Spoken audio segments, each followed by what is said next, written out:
자, 오늘부터 우리 성찬식 준비 특별 새벽 기도에 계속해서 마태복음을 살펴보도록 하겠습니다.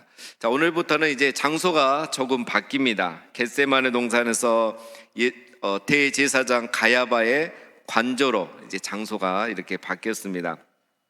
겟세마네 동산에서는 예수님께서 기도하셨죠.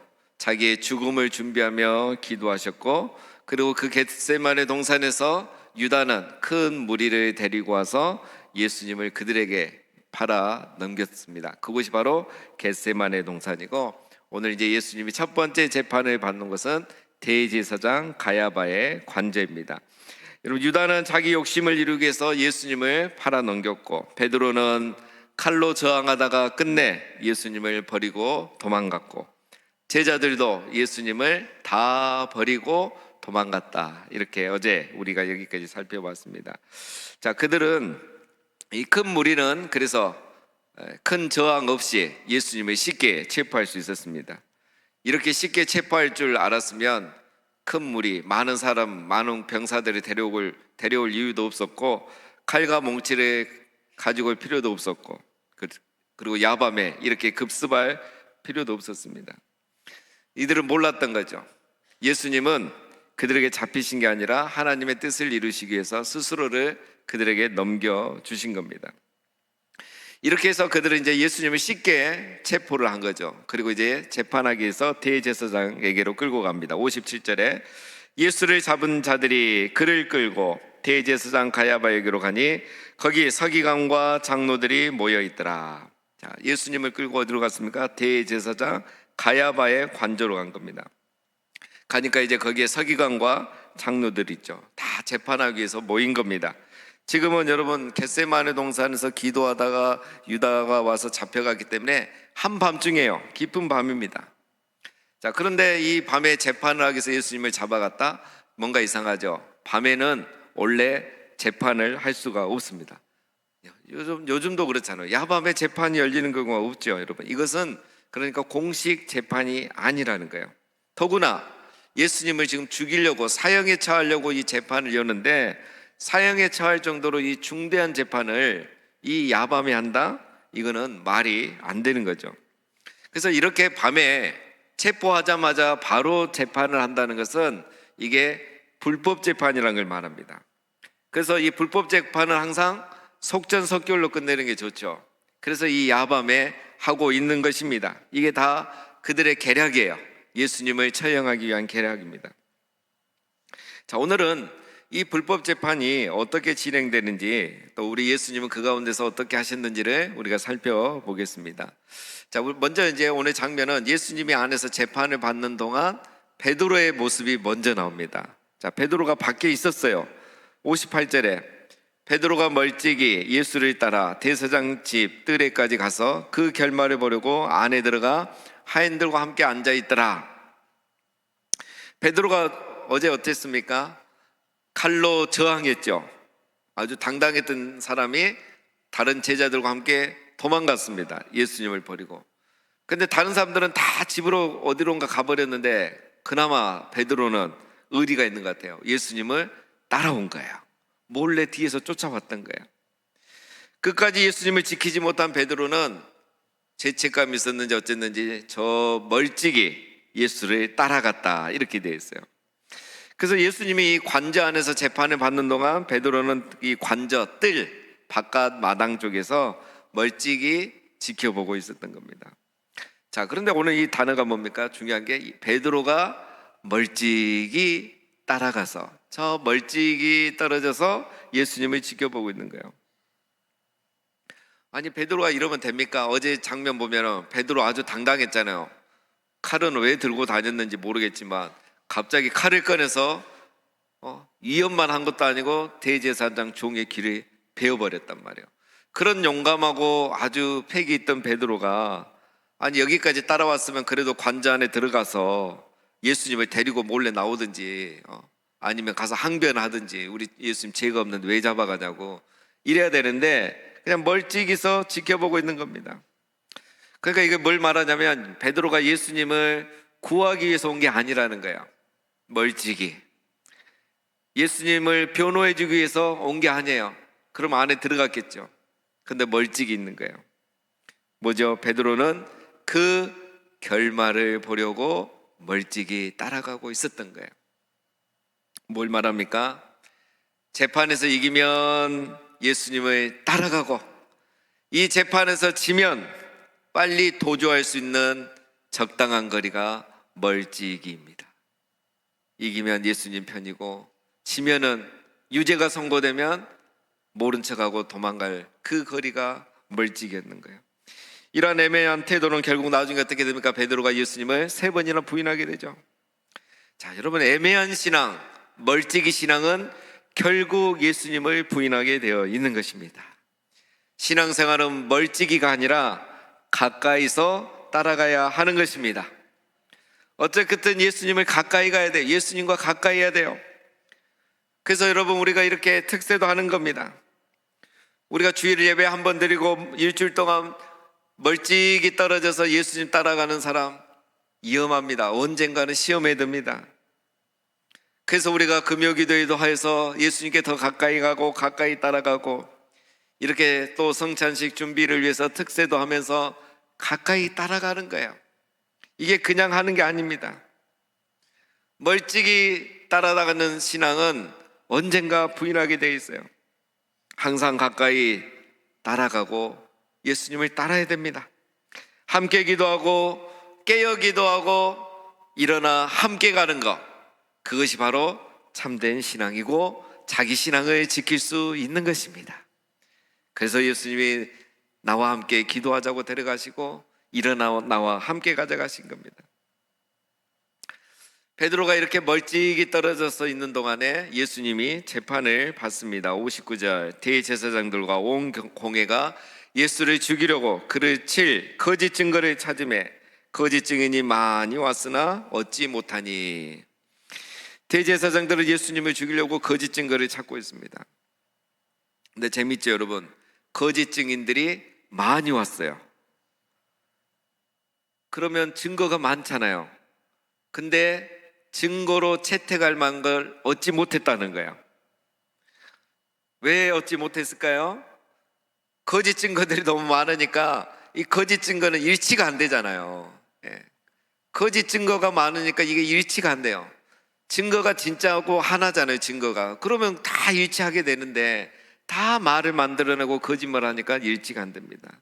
여러분, 이들은 지금 거짓 증거를 찾고 있었던 겁니다. 그러니까 뭔가 악의가 맞지 않는 거예요.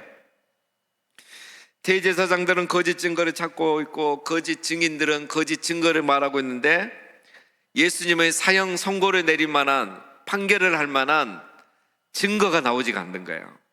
그래서 죄명을 정할 수가 없는 거예요. 희한한 노릇이죠. 이 야밤에 그렇게 중한 죄가 있다고 급습해서 잡아가지고 급하게 재판을 하는데 거짓 증인도 많은데 거짓 증거도 많은데 채택할 증거가 없는 거예요. 여러분, 이것이 당연하죠. 왜 그렇습니까? 모든 증언이 거짓에 기반을 뒀기 때문에 당연한 거예요. 그렇죠. 아무리 증언을 해도 율법의 근거에서 예수님의 죄를 정하고 사형 판결을 내릴 만한 제목이 없는 거예요. 진짜 증거가 없었다는 겁니다. 확실한 증거가 있으면 여러분 재판은 쉽잖아요. 금방 끝납니다. 대제사장들은 지금 옳고 그름을 판단하려고 한 게 아니라 그냥 죄를 만들려고 하는 거예요. 무엇이 옳냐 틀리냐, 예수님이 죄가 있냐 없냐, 그거에 관심이 없는 겁니다. 이 재판은 처음부터 진실과 상관이 없이 진행되었고 결론이 이미 정해진 그런 재판인 겁니다. 그래도 재판은 재판이잖아요. 우리도 영화도 보고 사회도 보면 재판은 재판이에요. 그래서 선고를 내리려면 어쨌든 구색을 갖춰야 되는 게 재판이에요. 그래서 죄명을 찾아야 돼요. 그런데 마침 두 증인이 나타납니다. 후에 두 사람이 와서 이르되 이 사람의 말이 내가 하나님의 성전을 헐고 사흘 동안에 지을 수 있다 하더라. 이 사람의 말이, 여러분 이것도 얼마나 경멸하는 말입니까? 예수님을 향하고 이 사람의 말이, 이게 뭡니까? 그렇죠? 저분이 이런 말을 했는데 이것도 아니고 벌써 예수님을 아주 모독하고 있는 겁니다. 그러니까 이 두 사람은 예수님을 따르는 그런 제자가 아니라는 거예요. 뭔가 지금 자기의 이익을 위해서 예수님을 모독하면서 잘 알지도 못하면서 아는 척 거짓 증언을 하고 있는 거죠. 이 사람이 뭐라고, 이 두 사람이 뭐라고 합니까? 내가 즉 예수님이 하나님의 성전을 얼고 사흘 동안에 지을 수 있다고 라고 말했습니다. 이렇게 거짓 증언을 하는 거예요. 근데 여러분, 언제 예수님이 이런 말 하셨습니까? 그렇죠? 두 사람 지금 거짓 증언을 하고 있는 것입니다. 이 말은 예수님의 말을 와전시켜서 거짓 증언을 하는 거예요. 예수님은 이 성전이 무너지리라 라고 말씀하셨지, 내가 이 성전을 무너뜨리겠다 이렇게 말씀하신 적이 없어요. 그리고 예수님이 무너뜨릴 수 있습니까? 그 큰 성전을 예수님이 어떻게 무너뜨립니까? 이 성전이 무너진다는 거죠. 예수님이 하시고자 말씀은 유대인들이 성전된 예수님을 죽이면 사흘 만에 내가 부활하겠다, 부활을 얘기한 거지, 무슨 지금 눈에 보이는 저 헤롯 성전을 무너뜨리겠다고 한 것이 아니라는 거예요. 그러니까 두 사람도 지금 거짓 증언을 하고 있습니다. 악한 자들이 늘 사용하는 방법이 이런 방법이죠. 거짓 증인을 내세워서 거짓 소문을 퍼뜨리는 것, 또 사람의 말을 와전시키는 것. 그때나 지금이나 똑같습니다. 거짓말, 와전시키는 것. 그래서 죄를 만들어내는 거죠. 여러분, 우리가 힘든 게 이런 거죠. 사실 살면서 직장생활이나 교회생활 하다가 힘든 게 이런 겁니다. 가장 힘든 게 이런 거죠. 그냥 사람이 한 대 맞으면 괜찮아요. 그거는 뭐 어떻게 해결해요. 근데 이런 거짓 소문과 사람의 말을 와전시켜서 모독하고 인격을 모독하고 이런 게 사실 힘들단 말이에요. 그러니까 우리 예수님이 당한 고난은 이런 부분까지 다 고난을 당하신 거예요. 그래서 우리의 약함을 다 차율하신 분이 우리 예수님이란 말이 맞는 거예요. 자, 대제사장은 이런 거짓 증언을 증거로 채택하고 이제 예수님에게 확인을 합니다. 대제사장이 일어서서 예수께 묻되 아무 대답도 없느냐? 이 사람이 너를 치는 증거가 어떠하냐 하되 예수께서 침묵하시거늘. 예수님께서 이 사람들이 이런 말도 안 되는 아전시켜서 거짓말하는데 예수님이 대꾸를 안 하는 거예요. 대답을 안 하는 거예요. 그러니까 왜 대답을 안 하느냐고 또 물어요. 그래도 예수님이 침묵하십니다. 이 증거에 대해서 할 말 있으면 해봐라. 그런데 예수님이 침묵을 하십니다. 거짓 증거에 대해서 변호하지 않으셔요. 거짓 증인에 대해서 분노하지 않으신 거예요. 거짓과 왜곡에 대해서 어떤 변명도 하지 않으시고 예수님이 침묵하고 계신 겁니다. 여러분, 왜 예수님이 변명하지 않으시고 왜 이렇게 침묵만 하고 계실까요? 여러 가지 이유가 있을 것입니다. 이것은 첫 번째는 이미 결론이 정해진 재판이기 때문에 소용이 없죠. 오히려 이런 재판에서는 변명 자체가 또 왜곡의 빌미가 될 수 있는 거잖아요. 지금도 그렇잖아요. 진리를 말한들 또 와전시켜서 죄를 만들 것인데 무슨 말이 필요하겠습니까? 그리고 더 중요한 거 두 번째는 예수님은 당당하기 때문에 변명하지 않은 거예요. 당당하기 때문에 침묵한 겁니다. 예수님이 옳으니까 끝없이 거짓 증언과 거짓말하는 저들에게 무슨 말이 필요하겠습니까? 예수님은 억울하지 않은 거예요. 자기가 당당하기 때문에. 거짓 증거는 거짓 증언이기 때문에 예수님은 말할 필요가 없었던 겁니다. 당당하니까 침묵하신 거예요. 하나님이 거짓과 진실을 다 알고 계시니까, 그리고 그 이후의 결론도 다 알고 계시니까 결국 저들의 거짓말이 드러나고 예수님이 부활하심으로 예수님이 죄가 없었다는 게 드러날 거기 때문에 당당하시니까 침묵하신 겁니다. 어차피 이것은 사법살인이에요, 여러분. 사법살인. 그 시대에도 있었어요. 그래서 여기서 아무리 한들 방법이 없는 겁니다. 거짓을 어떻게 이기겠습니까? 그 자리에서 이길 수가 있겠습니까? 아닙니다. 결국은 하나님이 판결해 주셔야 하는 겁니다. 그래서 예수님이 침묵하신 거예요. 지금 이 사법살인 이 상태에서는 침묵이 최고의 방어입니다. 지금은 고성이 아니라 침묵이 최선이었던 거예요. 여러분, 오늘 우리 예수님의 모습은 때로 우리와 다릅니다. 그렇죠? 우리는 이런 일이 있으면 어떡합니까? 다른 건 참아도 나는 억울한 거 못 참는다. 바로 전화기 꺼내죠. 만나자고 하죠. 쫓아갑니다. 여러분, 우리는 늘 사사건건 대응하다가 문제가 커진 경우가 더 많습니다. 대응이 최선이 아닐 때가 더 많습니다. 여러분, 침묵이 최선의 방어이자 최고의 공격일 때가 오히려 더 많습니다. 내가 당당하면, 내가 진실하면 때로는 침묵이 더 효과적일 수 있고 더 위협적일 수 있는 것입니다. 그래서 지금 대제사장이 불안한 거예요. 긴장한 거예요. 어떤 분들은 침묵이 아니라 피하려고 하는 분들도 있죠. 그냥 피해버리려고 해요. 억울하다고. 내가 교회 안 나오고 말이지, 내가 전도에 안 나가고 말이지, 내가 상처받았다고 이제 안 한다고, 기분 나쁘다고 내가 사표 내고 말이지, 여기만 직장 있나, 일할 때가 여기밖에 없나. 여러분, 이것도 아닙니다. 피하는 것도 옳은 게 아니에요. 물론 힘들고 괴롭지만 하나님께 맡기고 또 하나님을 신뢰하고 침묵하고 기다리면 부활의 때가 오른 것입니다. 예수님은 그걸 아신 거죠. 그러니까 이렇게 당당하게 침묵하실 수 있었던 겁니다. 예수님께서 침묵하자 이제 대제사장이 당황해하죠. 불안하죠. 그래서 예수님에게 맹세를 시킵니다. 대제사장이 이르되 내가 너로 살아계신 하나님께 맹세하게 하노니 내가 하나님의 아들 그리스도인지 우리에게 말하라. 예수께서 이르시되 내가 말하였느니라. 그러나 내가 너에게 이르노니 이후에 인자가 권능의 우편에 앉아있는 것과 하늘의 구름 타고 오는 것을 너희가 보리라 하시니. 자, 여러분, 대제사장이 예수님에게 맹세하라죠. 너가 하나님의 아들 그리스도인 것을 맹세하라는 거예요. 여러분, 참 재판이 보면 재밌습니다. 여러분, 이 맹세를, 재판을 하는데 맹세를 강요할 수 있습니까? 맹세를 강요하는 건 불법이죠. 이 사법 절차적으로도 불법인 거고 율법으로 봐도 불법이잖아요. 율법에서 맹세를 하라겠습니까? 하지 말라 그랬지. 맹세에 대해서 여러분, 우리가 이미 여러 번 살펴봤지만 맹세는 자기가 떳떳하면 할 필요가 없는 거라 그랬죠. 우리가 맹세가 필요 없는 사람이 되는 거, 그게 중요한 거였잖아요. 맹세를 해야 되냐 말아야 되냐, 이건 그 다음 문제예요. 맹세가 필요 없는 사람이 되는 게 중요한 거예요. 그게 율법의 근본 정신이잖아요. 그리고 맹세는 강요하지도 말라고 했어요.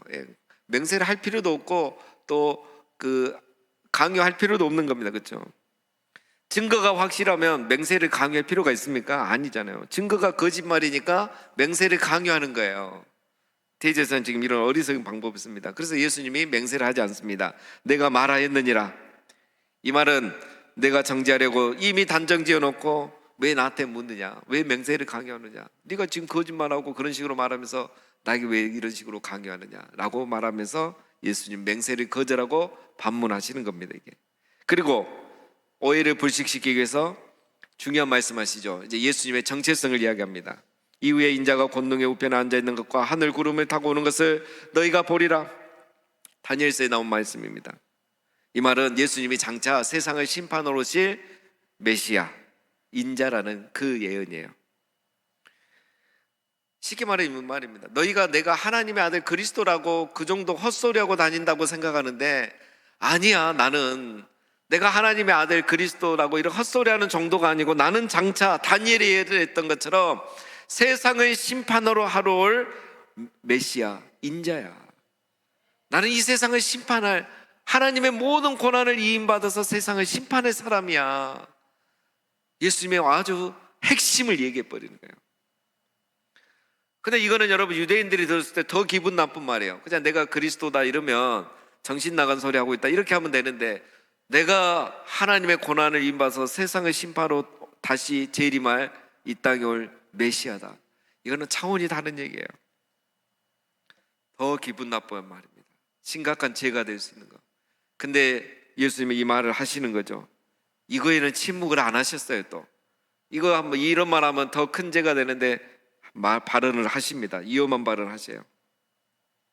예수님은 자신의 생명을 위해서는 침묵하시더니 진리는 침묵하지 않고 증언하고 계시는 거죠.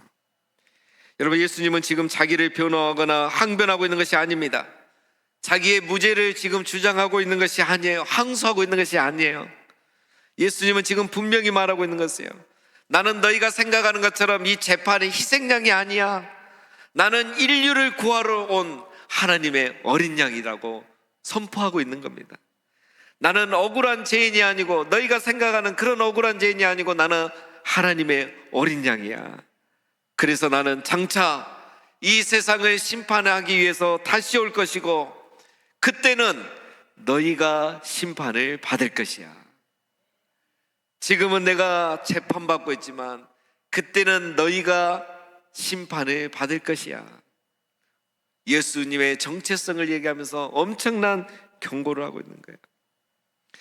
예수님은 지금 자기를 변호하는 것이 아닙니다. 진리를 증언하고 있는 거예요. 침묵하신 예수님이 진리에 관해서는 담대하게 선포하고 있는 겁니다. 여러분, 우리는 어떻습니까? 자기를 위해서는 목소리가 큰데 진리를 위해서는 목소리가 크지가 않습니다. 자기의 옳음과 정당함을 증명하기 위해서는 끝장을 보려고 하는데, 이 복음을 위해서는 우리는 침묵해버릴 때가 많습니다. 그래서 어쨌든 문제는 해결되지 않고 더 커지고, 내가 가는 곳마다, 나는 항상 옳은데 내가 가는 곳마다 문제가 생기고 분란이 생기고 시험이 들고, 내가 크리스찬이란 것은 아무도 모르고 나의 영향력은 전혀 없는 존재가 되어버리는 것. 오늘 예수님의 모습과 우리의 모습이 다를 때가 많습니다. 여러분, 우리는 예수님의 모습을 기억해야 됩니다. 침묵해야 될 때가 있고 말을 해야 될 때가 있습니다. 소리 소문 없이 살아야 될 때가 있고, 오른손이 아는 거 왼손이 모르게 구제해야 될 때가 있지만, 때로는 내가 그리스도인이라는 것을, 우리 주 예수 그리스도가 이 세상에 다시 오신다는 것을 우리는 또 담대하게 말해야 될 때가 있습니다. 예수님이 이렇게 진리를 증언하자 대제사장들이 분노합니다. 이에 대제사장이 자기 옷을 찢으며 이르되 그가 신성모독하는 말을 하였으니, 예수님에게 신성모독이라는 죄를 이제 적용합니다. 지금까지 죄명을 찾지를 못했는데 드디어 찾은 거예요. 예수님도 이걸 알고 말씀하신 거죠. 근데 예수님이 자기 죄를 말한 겁니까? 아니잖아요. 이 대제사장이 이 타인의 잘못을, 죄를 찾기에 급급하니까 예수님이 중요한 경고와 진리를 얘기하는데도 못 알아듣는 거야. 깨닫지를 못하는 거죠. 이제 그들은 예수님을 모욕하고 조롱합니다. 67절 8절 보면 침을 뱉고 주먹으로 치고 손바닥으로 때리고, 우리 중에 누가 너를 때렸는지 맞춰봐라, 진짜 네가 선지자면 한번 맞춰봐라, 이런 일을 하고 있습니다.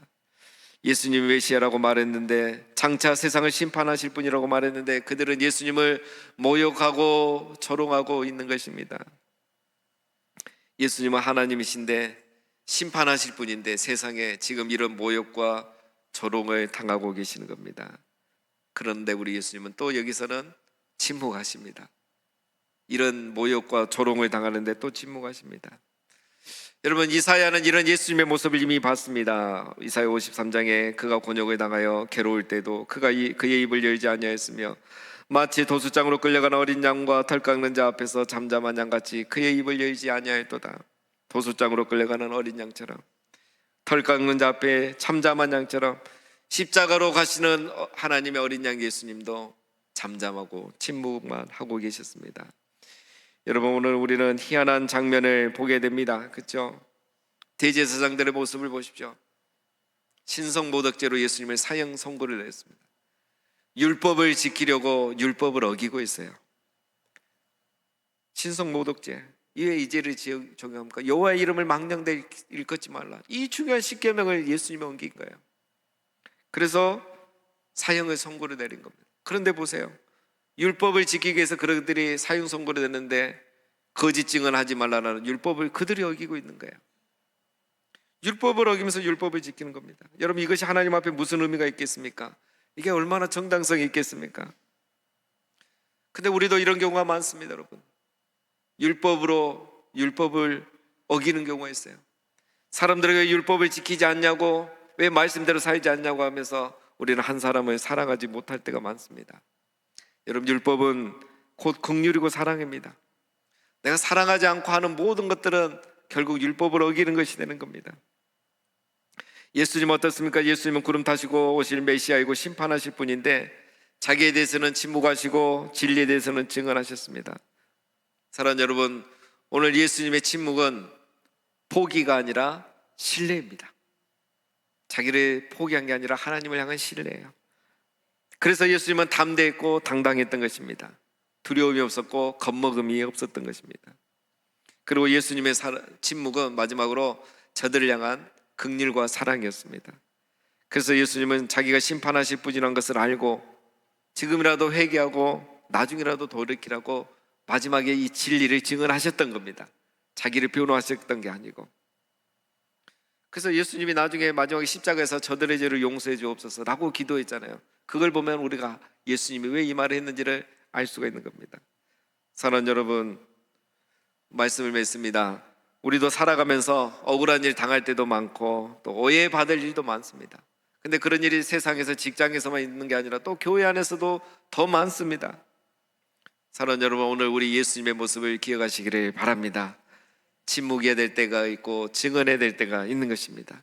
그리고 침묵은 절대 실패가 아닙니다. 침묵은 절대 약함이 아닙니다. 당당한 사람, 담대한 사람, 하나님을 신뢰하는 사람, 믿음의 사람이 할 수 있는 것입니다.